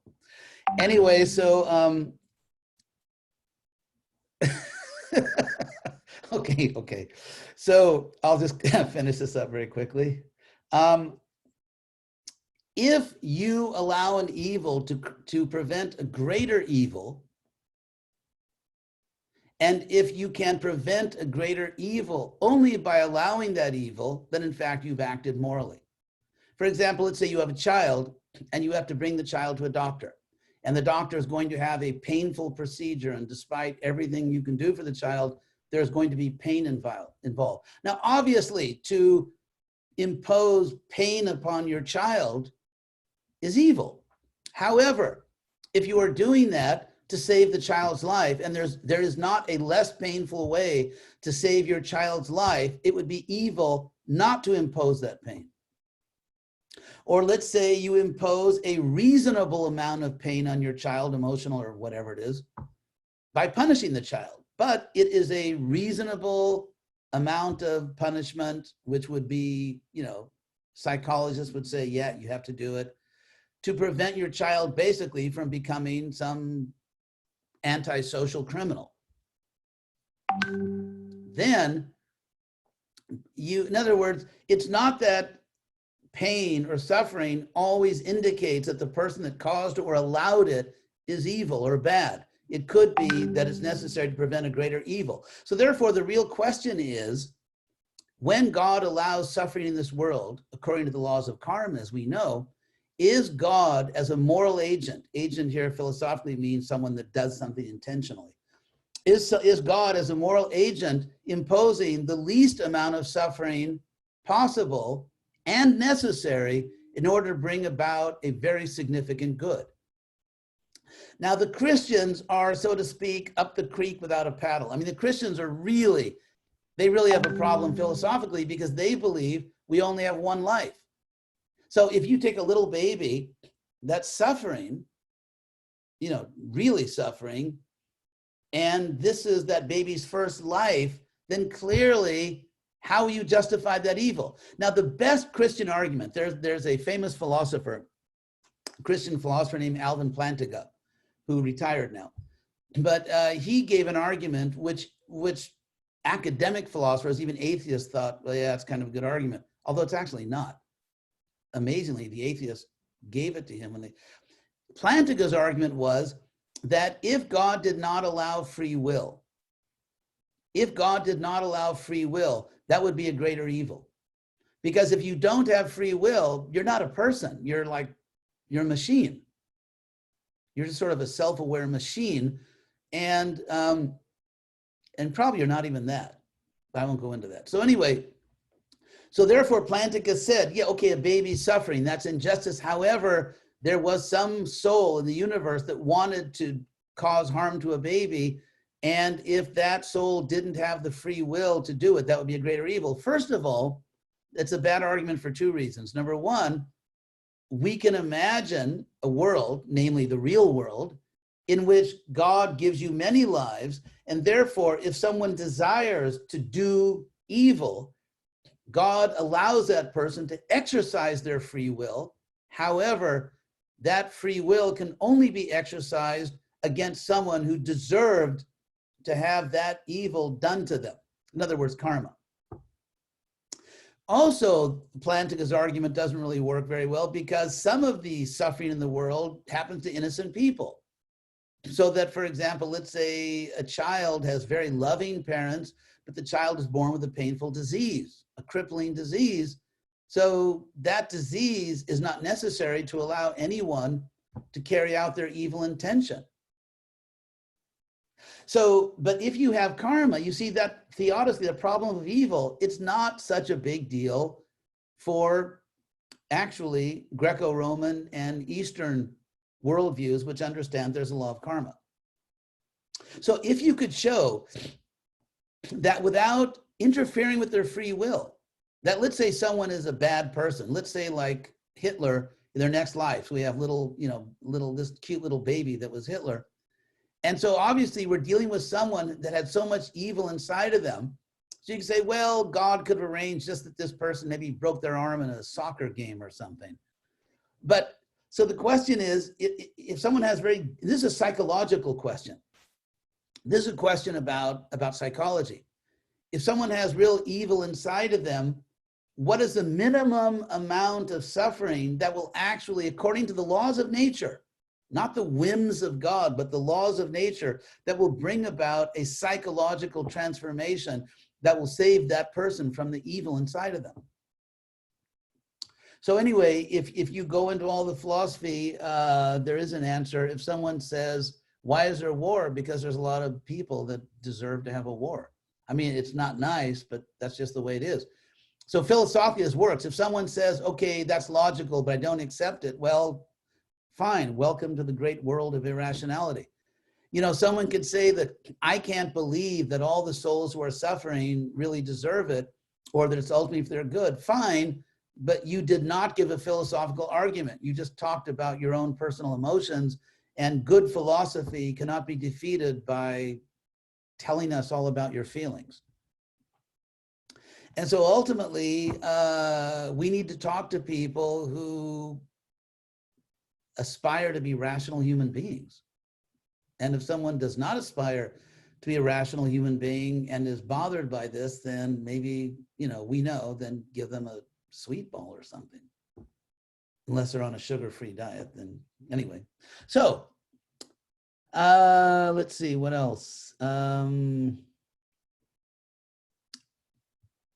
Sorry it's taking so long, but there's also no other version available where the Sanskrit is different. Yeah, the Bhagavatam, yeah, we agree. The Bhagavatam is a good book. So, oh, thank you from Regensburg. Thank you. Thank you to the people in Regensburg. Thank you for listening. You are so positive. Me, Maharaj. I'm a great king, by the way, so wanted you to know that I'm a Maharaj. But my kingdom is not manifest at the present time. Anyway, you are so positive. How can we be positive in this changing world?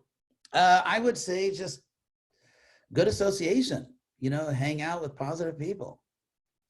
And we have so much to be thankful for. We have so many incredible blessings.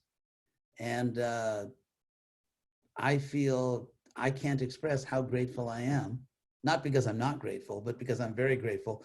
And so, yeah, life is wonderful, and I'm so grateful you're all listening.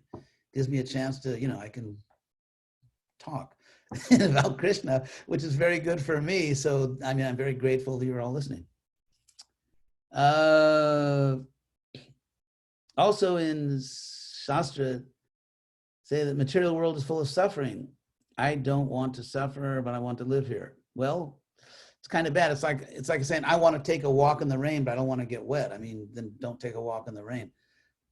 So if, as we know, if we're in this material world, and here we are, then if we dedicate ourselves to Krishna, we're not really in the material world. It's like an ambassador. You know, sometimes you see cars, they have those ambassador license plates. And so just be an ambassador to this world. Be Krishna's ambassador, be Prabhupada's ambassador, and then you don't have to suffer even though you're in this world. But if you want to enjoy the material world, then cause and effect. It's like, you know, so you have to decide what you really want in life. So the Ramayana is all slokas, no other meter. Yes, some books have the same meter and some books don't. Bhaktivinoda Thakur used the argument that the version of the Bhagavad Purana used back then and today was modified to go better with Christian conquerors. Yeah, Bhaktivinoda then later admitted he didn't really mean that. But let's take that. For example, if someone says, well, the Bhagavatam was written 5,000 years ago, so the Sanskrit in the Bhagavatam should sound like Sanskrit written 5,000 years ago. Well, actually, no. Because when Lord Chaitanya was speaking to Devananda Pandit, and this is in the Chaitanya Bhagavad, he said that the Bhagavatam is like the sun.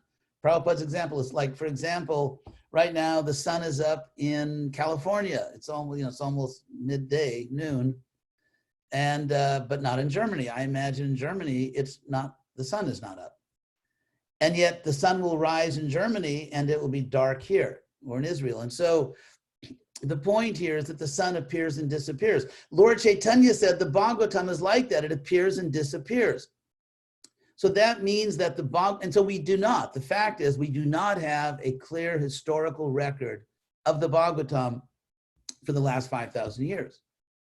In fact, there's thousands of years when no one really talks about it. So what does that mean? If we take Lord Chaitanya seriously as a way to prepare his own coming into this world, Lord Chaitanya again made the Bhagavat sun rise on earth. The Bhagavatam again manifested on the earth. And so if we have a Bhagavatam that by certain linguistic analysis or even geographic, by different ways of scholarly analysis, it appears to be not 5,000 years old, then that agrees with Lord Chaitanya, who says that the Bhagavatam appears and disappears at different times. It's just like Krishna himself. I mean, Krishna is Adi Purusha, the original person, but technically he was born, not really, but he appeared to be born 5,000 years ago.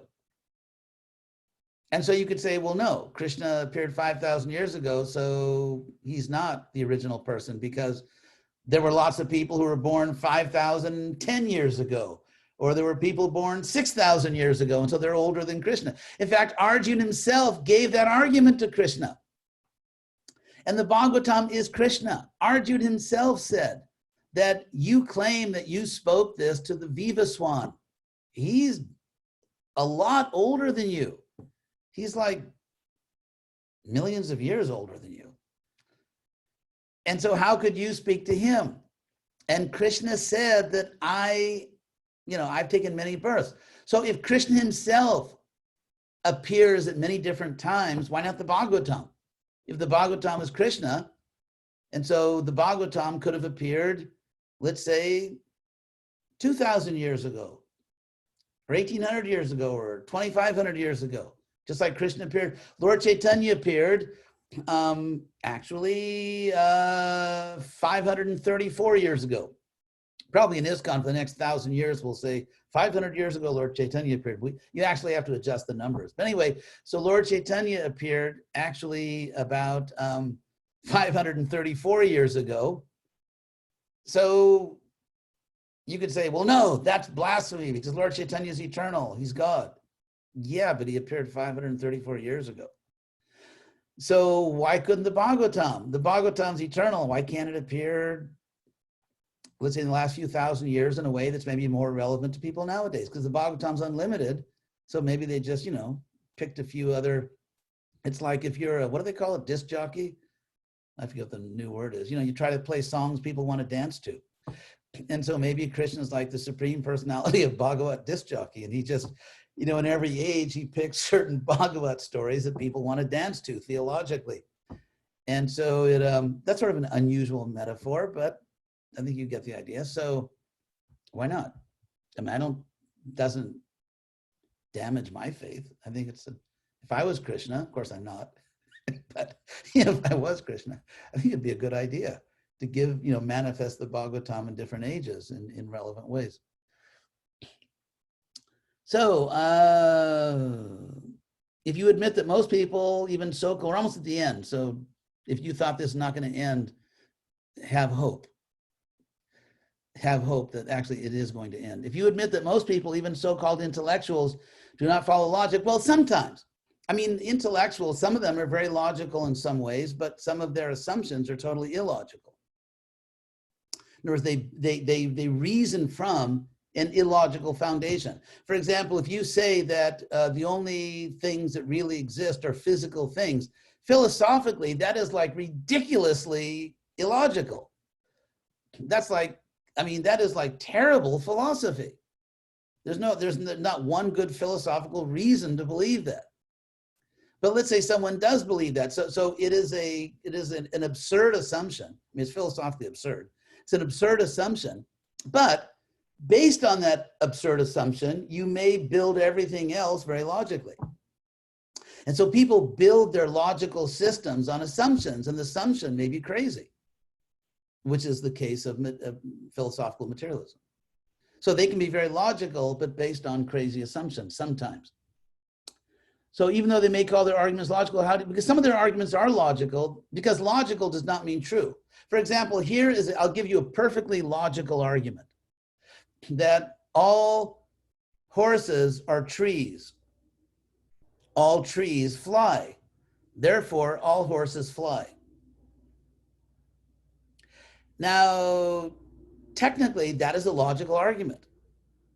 It is a very logical, but it's not true. All the premises are false.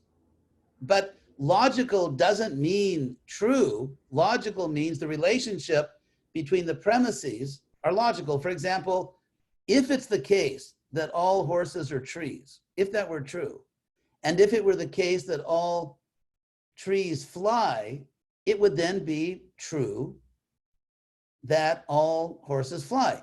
Logical simply means if the premises are true, then the conclusion is true.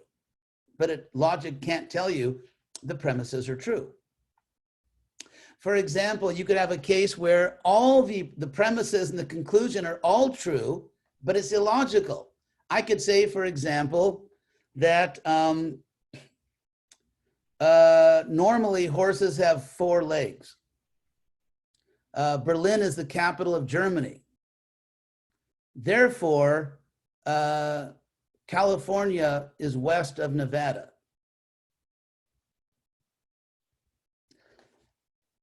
I mean, all those statements are true. Horses normally have 4 legs. Berlin is the capital of Germany, and California is west of Nevada. But the conclusion is completely illogical. So you can have premises and a conclusion that are all true, but it's totally illogical. You could have premises and a conclusion that are completely untrue, but the conclusion is logical. So therefore, to actually be a wise person, you not only need to be logical, you also need to have a good foundation. So I hope I explained that. So last question. Thank you so much, Maharaj. Thank you. It's a pleasure. Gern, hopefully we will meet again soon, either online or in person here in Berlin. Oh, well, thank you very much. That's, yeah, I mean, Germany is a great country and a lot of great devotees there. So I hope I do go back there. And thank you to everyone else who is listening. Let me see. Let me just, oh, I have really bad news for you. Just 2 more questions from Facebook. What are traveling preachers to do with current limitations at a time when people are thirsty? They do this. I mean, we're having a great time. I hope I'm having fun. I hope you're not like really suffering too much. And so then the last point is, through devotional practice and pure intention of heart, soul is able to realize Krishna consciousness without initiation. Oh, the good old initiation question. It's a favorite. And the associated mercy of the guru through acting in a Krishna conscious manner in life. Okay, so you're a good devotee. You're really sincere. You were never initiated. Where do you go? What happens? Okay, there's actually a reasonable answer to that.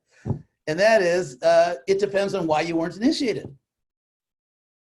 It depends on why you weren't, if you weren't initiated because you're kind of a little envious, then probably that's a problem.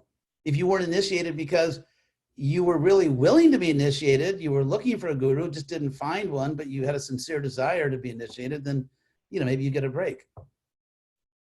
Sadashiva, is that your wife? Let's say hello to her. Hare Krishna. She's shy. She's not coming in the picture. I remember we had a nice walk in Berlin. Anyway, Hare Krishna. Obviously. Hey, Haribo, how are you? Wie geht es dir? Good, good, Maharaj. Thank you. Nice to see you again.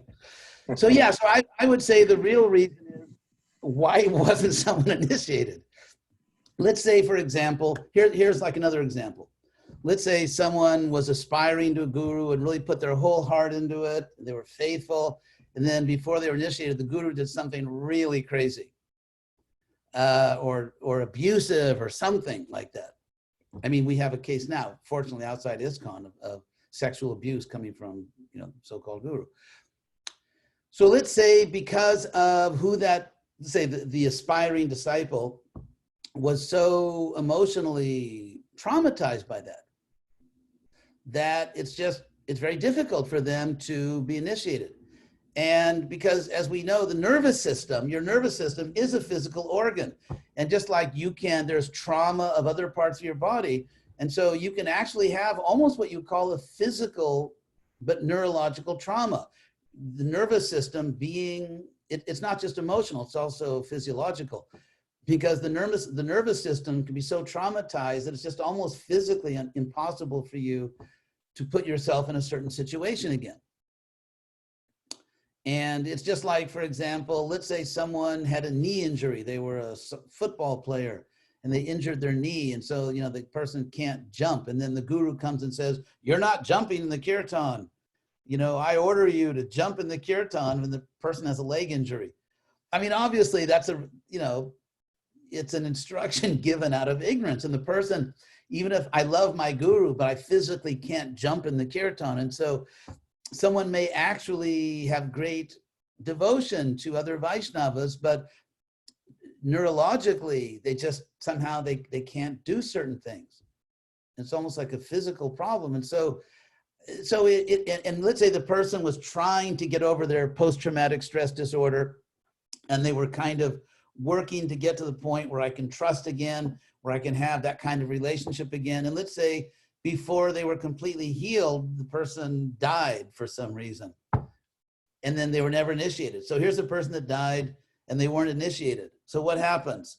Well, I would say if the person was very sincere, Krishna is not going to punish someone because, let's say, if they have a broken leg and didn't dance in the kirtan. And so in the same way, if someone was emotionally damaged by some situation and therefore couldn't, wanted to trust, wanted to accept a guru, but just they weren't there yet. It's like some other part of your body that hadn't healed yet. I can't imagine Krishna punishing the person for that. So, the good news is Krishna's in our heart. He knows what our real motives are. The bad news is Krishna's in our heart and he knows what our motives are. So, so therefore, but again, with good news, the good news is Krishna has common sense. I mean, isn't that encouraging that God has common sense? And that, Krishna is not a religious fanatic. Some of his followers, so-called followers, are. So because God is not a religious fanatic, if someone is fanatical, they're not representing God. It's very simple. So I would say Krishna has common sense.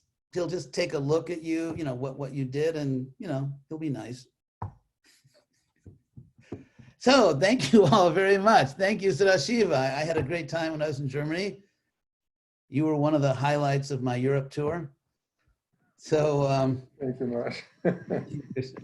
and so and I'm really grateful to all of you. I mean, somehow or other, I can't say I become humble as my body gets older, but I'm better than I was.